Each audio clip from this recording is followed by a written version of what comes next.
Welcome to the Sent from Disneyland podcast. Here age relives fond memories of the past. If it's your first time joining us, welcome. On this episode, we'll take a journey into the past and explore Disneyland and Disneyland history with mementos, snapshots, and postcards sent from Disneyland from 1955 to the present. Today I'm starting off by thanking my patrons from patreon.com. You can join and receive mail from my desk or from my Disneyland trips. Special thanks to Random Olive, the first patron to this podcast, and to the e-ticket patrons Tania, Eric Daniels, Joe Gamble, Scott Booker, Monica Seitz Vega, Russ Romano, Michael and Christina Cross, Scott Cagle, and Sheila Harry. C-ticket patrons Serious Inquiries Only, Debbie Weinstein, Jennifer Schneep, Grace Coate, Brian Crawford, Ben and Noel Bruning, Patty Wolin, Angela Reynolds, Greg Gorley, and Aaron Moran. B-ticket patrons Jeff and Paige Orton, and Joshua, and Exorable Tosh Bell. And the A-ticket patrons Elise Sharp, Zealot Infinity, Alexis Robles, Maggie and Henry Byers, Angel DeBlois, and the All Aboard podcast. You can also sign up for my new newsletter for a chance to get some postcards delivered by the USPS to your mailbox. I am your host, your post-host Clocky, and today we have 2 postcards sent from Disneyland.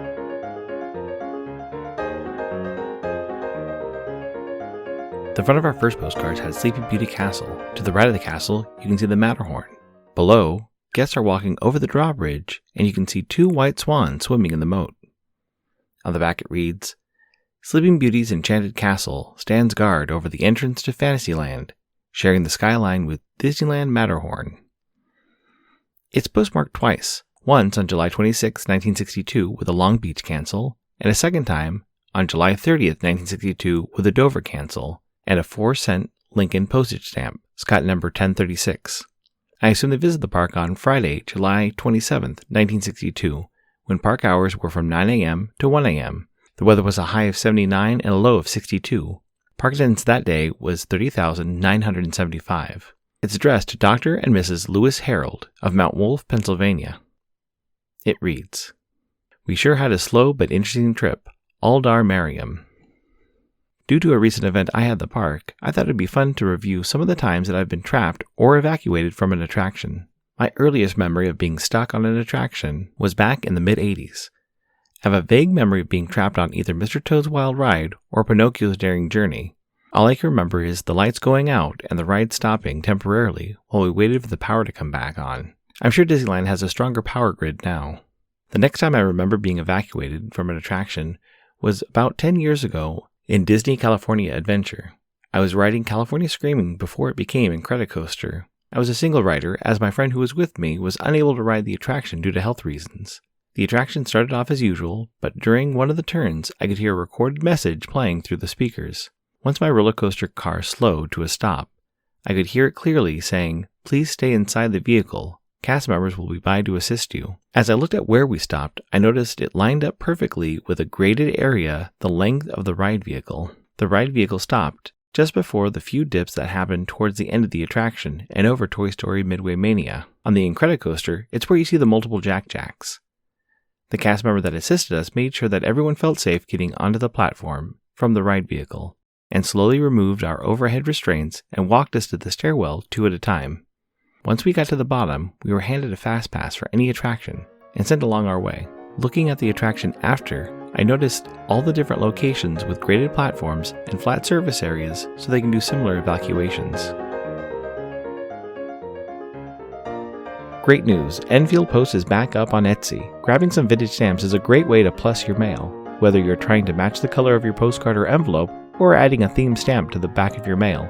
Be sure to check out Enfield Post. You can head over to enfieldpost.com and explore all the different vintage stamps you can use on your next card or letter. That's ENFIELDPOST on Instagram and enfieldpost.com for your wedding and vintage postage needs. Enfield Post is the official postage stamp sponsor of the Sent from Disneyland podcast.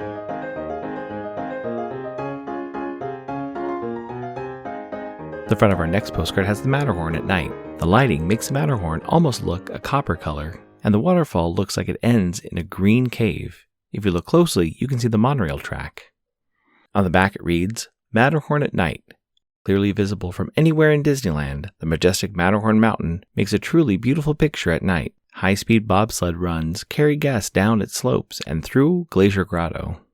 It's postmarked July 30th, 1964, and has an additional stamp date of July 31st, 10 a.m., 64, with an Anaheim cancel and an 8-cent Capitol Dome and Jet airmail postage stamp, Scott number C64. I assume they visited the park on Wednesday, July 29th, 1964, when park hours were from 9 a.m. to midnight. The weather was a high of 90 and a low of 64. Park attendance that day was 32,377. It's addressed to Charles Ull of Honolulu, Hawaii. It reads, Dear Charlie, guess where I am? Having a great time here. Sorry, haven't written lately. The next attraction I can remember being evacuated from was Snow White's Scary Adventure. This was before the recent update to the Snow White attraction in Disneyland. While going through the scary forest, the attraction stopped, and a cast member over the intercom told everyone to remain seated. The work lights, which were fluorescent bulbs, turned on, and you could see a little behind the scenes and what the attraction looked like with full lights. The cast member who assisted guests off the attraction mentioned that one of the sensors was tripped and caused the attraction to stop. Since I was at the back half of the attraction, I was escorted out through the ending with other guests in a single file line as did not touch any of the scary trees or animatronics. The next two attractions that I've been evacuated from are attractions that most people have some kind of story of how they were stuck on or were evacuated from. Both of these happened within the last 6 months. Back in October, while visiting the park with my family, we were evacuated from It's a Small World. We were nearing the unloading section of the attraction, and I'm not sure what caused the attraction to stop and needed to be evacuated. But my wife, my mother, 3 of my aunts, my grandmother, and I had to step off the attraction near the overpass bridge where guests usually walk over and exit through the gift shop. Finally, my most recent ride malfunction was on Indiana Jones and the Temple of the Forbidden Eye. While riding this attraction last week, the Jeep ride vehicle stopped just before turning into the skeleton blow dart hallway. We sat looking directly at one of the new additions to the attraction, which is a projection of a long hallway that collapses just before you make a right-hand turn. When the ride stopped, you can see the flames frozen along with any of the other animation halted. A recorded message came over the loudspeaker telling guests to remain seated, and a cast member came by just after they turned on the work lights. I could see that he had a small purse in his hand, likely the object that tripped the sensor to stop this attraction. As we sat waiting to be evacuated, we heard the recorded message to remain seated 2 more times before a live voice came over the intercom and said, Please remain seated, your ride vehicles will now begin to move. We moved through the dart room with all the work lights on, and as we turned the corner to see Indiana Jones hanging from his rope near the boulder, the show lights turned back on and the work lights turned off, and we rode the rest of the attraction back to the loading and unloading station. The cast members asked if we would like to ride the attraction again. We reset our safety belts and rode the full attraction without any issues. I was surprised by this, as I know this attraction can be very sensitive and usually takes a long time to restart after having an issue. This incoming postcard is sponsored by the Art Throwdown. Art Throwdown, or ATD, is an online craft hour on Instagram, starting at 9 p.m. Eastern, 6 Pacific. Be sure to check out Monday's ATD, which is usually hosted by paper artist Russ Romano. I see many amazing art projects, learned about awesome postmarks, postage stamp history, and a lot more on different episodes. It's great to stop in for an hour to watch someone craft or design something unique. Each host brings something a little different to each show. I'll list some of the regular hosts, or you can follow Russ Romano 2021 on Instagram.